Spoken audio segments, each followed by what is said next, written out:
Super League ni go bya chagete bene kendeye abwase chitimu au chetsogetie ilikwene kibuya mbuna ngobe kabale omosinge muya chinga kibao chikoronera libagale bene liye league yo ya National Super League timu ya Gusii FC mega yo gukora ase libagale gatanu narimo season yaita nigo ya chagete buya season ye mega yo kubaikora timu Ya Vihiga Bullets chigoli isano asemo gosoli yakorekanete asegeti kya mosocho asegeti kya eskuru yabamura ya mosocho gukora mega ye gosoli yo mukocha gwe timu yo Kasim Junior ni gaterubuna timu ya Gusii FC chikogendera gukora bigo ne chikoyane kinga ngochi konyorera libagali ya bene liokobwa elige yo.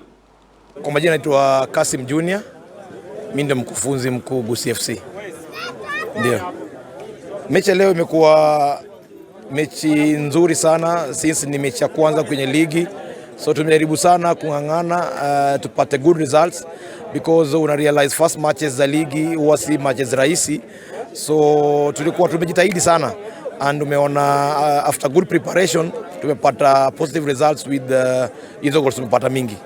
Ndio. Naweza sema kwamba still tuko na a lot of work to do in terms of build up zetu and again in terms of defensively unaona tumeconcede goal moja, hiyo inamaanisha kidogo defensively hatujamakinika vizuri, so tunangangana sana because next match tunacheza against pale Mombasa Elite kule Mombasa, so tutajaribu sana hii wiki inaanza, tujaribu sana to work defensively na pia tuzidi kusharpen wale forwards wetu pia tufunge mabao mengi.